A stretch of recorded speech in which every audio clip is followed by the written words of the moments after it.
Hello student, welcome to Dasu academy. आज के इस वीडियो लेक्चर में शुरू करते हैं प्रोफेशनल नॉलेज, जिसका पार्ट 14 है। ऑलरेडी 13 पार्ट अपलोड किया चुका है, जो आपके एग्ज़ाम के लिए काफ़ी इंपॉर्टेंट हैं। तो उन सभी वीडियो को आप लोग कई बार रिवीजन के तौर पे ज़रूर देखिएगा। उनका लिंक मैंने आपको डिस्क्रिप्शन बॉक्स में भी दे रखा है, या आप प्रोफेशनल नॉलेज के प्लेलिस्ट में भी जाकर इन वीडियो को देख सकते हैं। जो स्टूडेंट आज चैनल पे नए हैं वो चैनल को सब्सक्राइब कर लें, साथ ही लगा बेल आइकन प्रेस कर दें, जिससे उन्हें लेटेस्ट वीडियो का नोटिफिकेशन तुरंत मिले। वीडियो को लाइक कर दें, अपने दोस्तों के साथ शेयर कर दें और कमेंट करके बताएं वीडियो कैसा लगा। स्टूडेंट, आप सबसे पहले दो काम कर लीजिए। वीडियो को लाइक कर दीजिएगा और अपने दोस्तों के साथ शेयर कर दीजिएगा, ठीक है, जो इसकी प्रिपरेशन करते होंगे।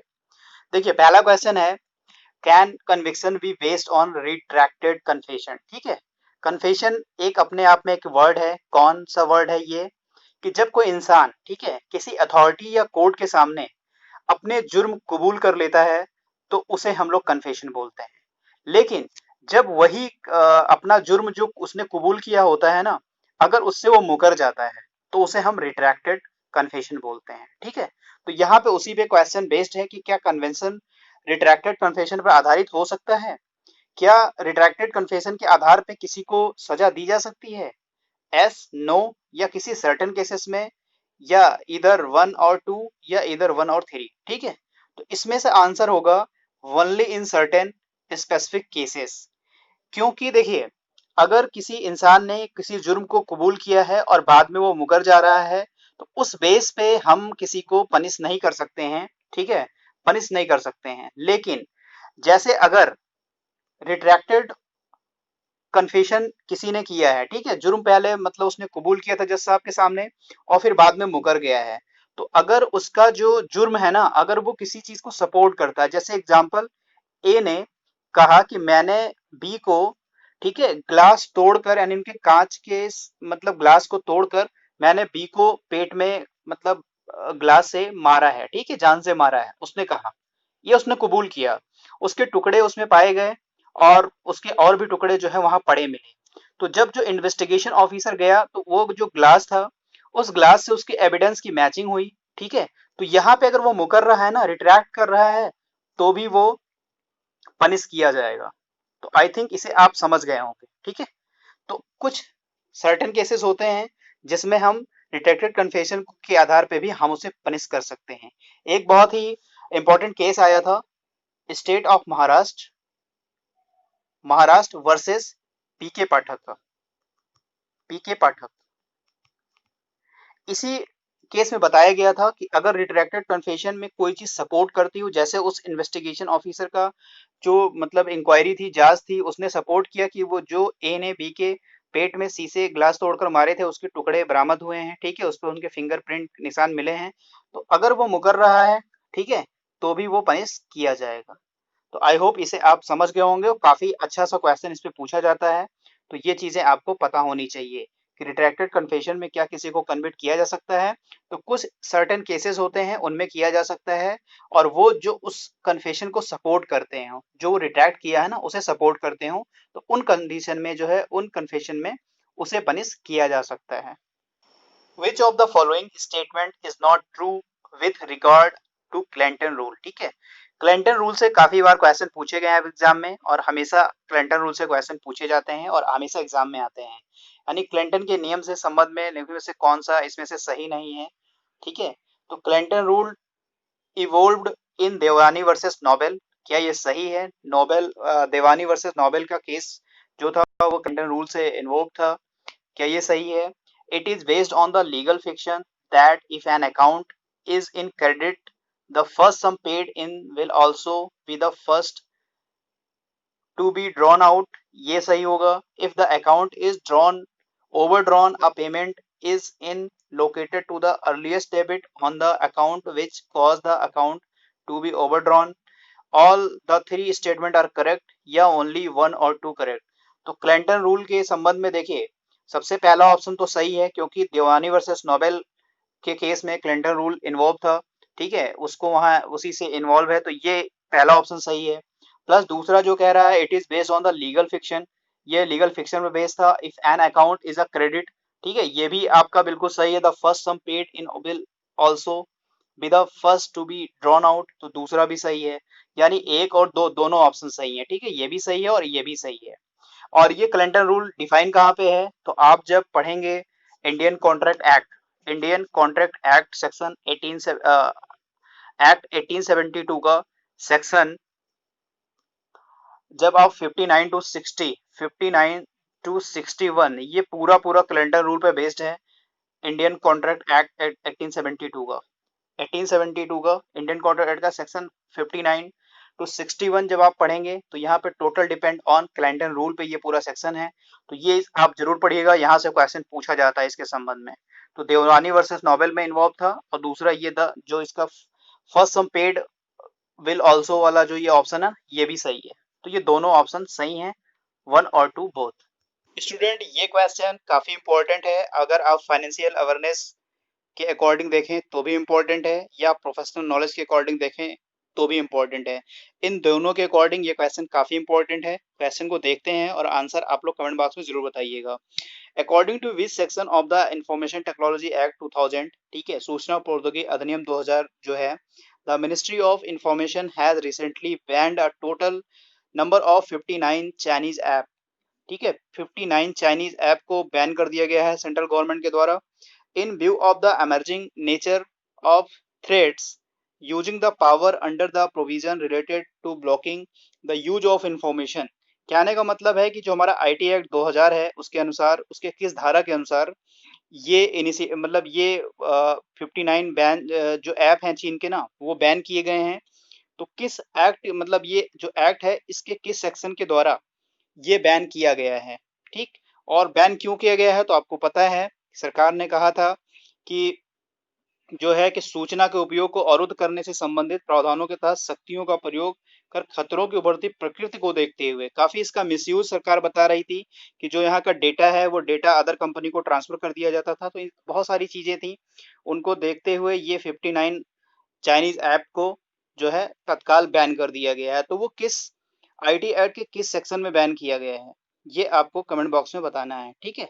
तो ये उसका आंसर जो है वो 69A के अकॉर्डिंग जो 59 चीनी ऐप थे उनको बैन कर दिया गया है, 59 चीनी ऐप को बैन कर दिया गया है।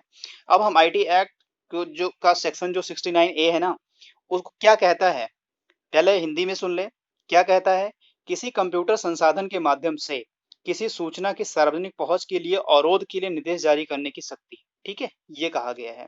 इंग्लिश में सुन ले, power to issue direction for blocking for public access of any information through any computer resources, ठीक है। तो 69A जरूर पढ़िएगा, उसमें चीजें बताई गई हैं। और सरकार ने जो अभी कदम उठाया है 59 चीनी ऐप को बंद करने के लिए तो वो इसी के थ्रू लिया है। एक बात यहाँ पे और जान ले कि जो टोटल ऐप चीन के बैन हुए हैं वो 106 ऐप टोटल बैन हुए हैं, 59 पहले बैन हुआ है और 47 बाद में बैन हुआ है। तो ये भी आप ध्यान रखें क्योंकि आपके फाइनेंशियल अवेयरनेस की दृष्टि से काफी ये इंपॉर्टेंट है। स्टूडेंट इस क्वेश्चन में हम लोग बात करेंगे रिकवरी ऑफ डेब्ट and bankruptcy act 1993, recovery of डेब्ट एंड बैंक्रप्सी एक्ट 1993 की बात करेंगे। इसमें डीआरटी की बात है, तो who issue warrant for recovery in DRT, DRT में रिकवरी के लिए वारंट कौन जारी करता है। काफी बार ये क्वेश्चन पूछा गया आपके एग्जाम में, बहुत बार पूछा गया है। क्या वो रिकवरी ऑफिसर, क्या वो प्रिसाइडिंग ऑफिसर, क्या आरबीआई, या सभी, या कोई नहीं। तो यहाँ पे आप एक बात जान ले कि जो रिकवरी के लिए वारंट जारी करता है ना वो होता है हमारा प्रिसाइडिंग ऑफिसर, पीओ होता है जो रिकवरी के लिए वारंट जारी करता है। किसको जारी करता है, ये रिकवरी ऑफिसर को जारी करता है। रिकवरी ऑफिसर को प्रिसाइडिंग ऑफिसर एक वारंट जारी करता है रिकवरी के लिए। और जब आप आरडीबी एक्ट का सेक्शन 19 का 22 सेक्शन 19 का सब सेक्शन 22 जब आप पढ़ेंगे तो वहां पे साफ साफ लिखा गया है कि प्रिसाइडिंग ऑफिसर अपने हस्ताक्षर करके, ठीक है, रिकवरी के लिए रिकवरी वारंट जो है रिकवरी ऑफिसर को जारी करेगा, ठीक है। तो यहाँ पे रिकवरी के लिए वारंट कौन जारी करता है, तो वो होगा presiding officer, presiding officer. Student ये क्वेश्चन काफी बार आपके एग्जाम में पूछा गया है कि रजिस्ट्री प्रमाण पत्र कौन जारी करता है, who issue the registry certificate. Registry certificate जो होता है कौन इशू करता है, तो जो हमारा सब रजिस्ट्रार होता है ना वही इशू करता है, जिसको उप प्रबंधन बोलते हैं, उप प्रबंधन अधिकारी, ठीक है, वही जारी करता है रजिस्ट्री प्रमाण पत्र। ये आप रजिस्ट्रेशन एक्ट 1908 में खोजिएगा और किस सेक्शन में ये बताया गया है ये आप कमेंट में करके हमें बताइएगा, ठीक है, समझ गए आप? रजिस्ट्रेशन एक्ट 1908 है, 1908 का एक्ट है और किस सेक्शन में बताया गया है कि जो रजिस्ट्री प्रमाण पत्र है वो कौन जारी करेगा, सब रजिस्ट्रार जारी करेगा, और ये किस सेक्शन में बताया गया है, ये आप कमेंट में करके बताइएगा। स्टूडेंट यहाँ हम लोग बात करेंगे टीपीए की, ठीक है, ट्रांसफर प्रॉपर्टी एक्ट 1882 की। काफी इंपॉर्टेंट है, यहाँ से क्वेश्चन काफी बार पूछा गया है। क्वेश्चन पूछ रहा है कि the charge is defined in which act. ऐसे क्वेश्चन सेम टू सेम पूछा गया है कि जो भार है यानी चार्ज है वो किस अधिनियम में डिसाइड किया गया है, किस अधिनियम में डिफाइन किया गया है। तो यहाँ पे आप टीपीए मैंने आपको पहले बता दिया है, ट्रांसफर प्रॉपर्टी एक्ट 1882 में डिफाइन किया गया है।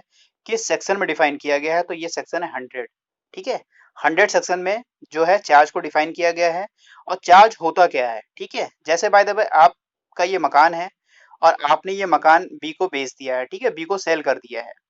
तो बी ने जो मकान आपका लिया है और इसमें हो सकता है आपने बिजली का बिल जमा ना किया हो, ठीक है, बिजली का बिल आपने ना जमा किया हो, तो जो यहाँ पे बिजली का बिल बकाया होगा वो बी के ऊपर एक चार्ज का काम करेगा, ठीक है, तो वो चार्ज होगा। तो सेक्शन 100 का टीपीए के सेक्शन 100 में भार को परिभाषित किया गया है, वहां आप पढ़िएगा, आपको और डिटेल इसके बारे में पता चलेगी। एक दो सेक्शन आपको वहां से और मिलेंगे जो काफी इंपॉर्टेंट होंगे।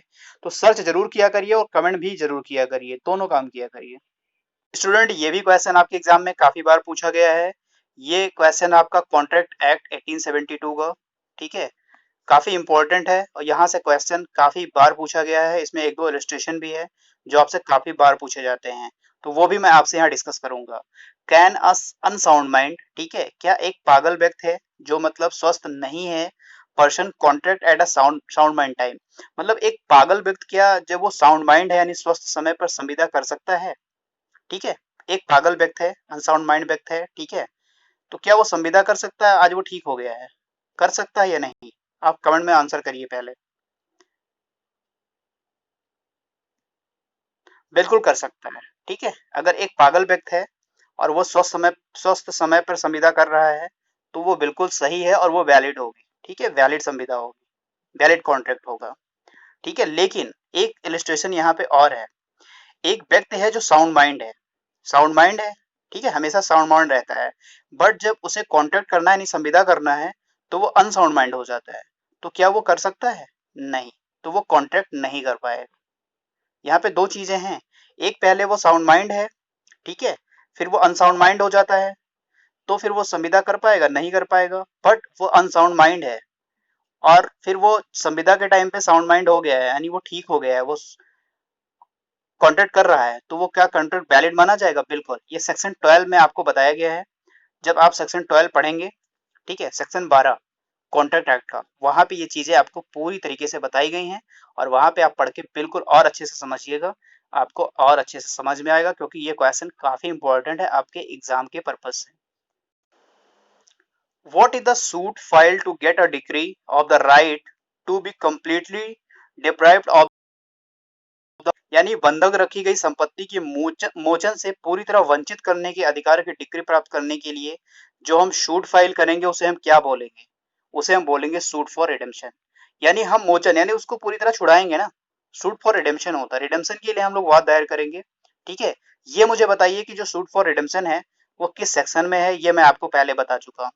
किस सेक्शन के किस अधिनियम में है, ये भी आप दोनों चीजें बताइएगा। पहले आप एक्ट बताइए कौन से एक्ट में है और किस सेक्शन में बताया गया है, ये भी आप बताइएगा। दोनों चीजें आप कमेंट में करके बताइएगा जरूर, क्योंकि जितना देखिए आप सर्च करेंगे, जितना आप कमेंट करेंगे ना, उनका उतना ही तैयार होगा, काफी अच्छे से उनकी प्रिपरेशन बनेगी। स्टूडेंट ये क्वेश्चन आपके सरफेसी एक्ट से है, ठीक है, सरफेसी एक्ट से है। देखिए क्या कह रहा है, who can cancel the registration under the SARFAESI act, ठीक है, यानी जो पंजीकरण है ना, किसका? एआरसी का, एसेट रिकंस्ट्रक्शन कंपनी का जो पंजीकरण है वो कौन निरस्त कर सकता है या कौन जो है कैंसिल कर सकता है? आरबीआई कर सकती है, सेंट्रल गवर्नमेंट कर सकती है, सेबी कर सकती है, या सरफेसी का एक ऑफिसर होता है वो कर सकता है, या कोई नहीं कर सकता है, ठीक है। तो जो एआरसी का पंजीकरण है वो देता कौन है? आरबीआई देती है। तो कैंसिल कौन करेगा? आरबीआई करेगी। तो जो हमारा सरफेसी का एआरसी का जो पंजीकरण होता है, जो रजिस्ट्रेशन होता है, उसको कैंसिलेशन करने का और उसे रजिस्ट्रेशन दोनों का मतलब राइट है आरबीआई के पास, यानी आरबीआई ही इसको कैंसिल कर सकती है और आरबीआई ही किसी एआरसी कंपनी को रजिस्ट्रेशन भी मतलब उसको रजिस्ट्रीकरण भी कर सकती है, उसका पंजीकरण भी कर सकती है, ठीक है, ये चीजें हैं। और जब पंजीकरण निरस्त हो जाएगा, ठीक है, ये है आपका सेक्शन 4, सेक्शन 4 है सरफेसी एक्ट का, सेक्शन 4 में, ठीक है, देखो 3 में उसको क्या किया जाएगा, रजिस्ट्रेशन किया जाएगा एआरसी का, और 4 में उसका कैंसिलेशन है। यानी आरबीआई 3 में उसको रजिस्ट्रेशन देगी यानी पंजीकरण करेगी, और 4 में उसका कैंसिलेशन करेगी, ठीक है। तो 3 और 4 दोनों पढ़िएगा सरफेसी एक्ट का, काफी इंपॉर्टेंट है। बट यहाँ पे एक क्वेश्चन मैं आपसे और पूछ रहा हूँ कि अगर एआरसी कंपनी ने कुछ भी गड़बड़ नहीं की है, कोई गलती नहीं की है, सब कुछ सही कर रहा है, फिर भी अगर आरबीआई इनका रजिस्ट्रेशन पंजीकरण कैंसिल कर देता है, तो इनके पास क्या ग्राउंड है, ये क्या करेंगे, ये अपील करेंगे। अपील करेंगे कितने दिनों में, 30 दिनों में। किसको करेंगे, सेंट्रल गवर्नमेंट को। सेंट्रल गवर्नमेंट को 30 दिन के अंदर अपील करेंगे कि देखिए मैंने कोई गलत काम नहीं किया है, फिर भी आरबीआई के द्वारा मेरा रजिस्ट्रेशन कैंसिल कर दिया गया है, ठीक है। तो 30 डेज याद रखें, और सेंट्रल गवर्नमेंट याद रखें, क्योंकि आरबीआई के बाद सेंट्रल गवर्नमेंट के अपील करने का और कहीं कोई प्रावधान नहीं है। यहाँ पे है कि जब एआरसी का आरबीआई पंजीकरण कैंसिल करता है, तो वो अपील कर सकता है with in 30 days central government को।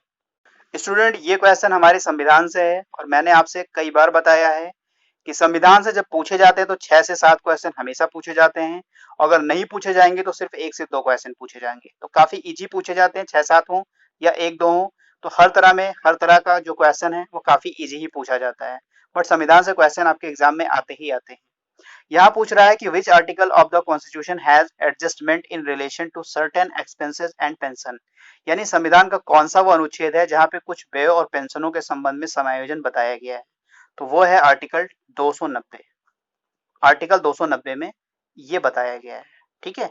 आप कुछ आर्टिकल हैं, जैसे आर्टिकल 360 क्या है, आर्टिकल 352 क्या है, आर्टिकल 14 क्या है, आर्टिकल 19 क्या है, ठीक है, आर्टिकल 21 क्या है, आर्टिकल 24 क्या है, आर्टिकल 43 क्या है, ये सारे आंसर आप कमेंट में करके जरूर बताइए, ठीक है।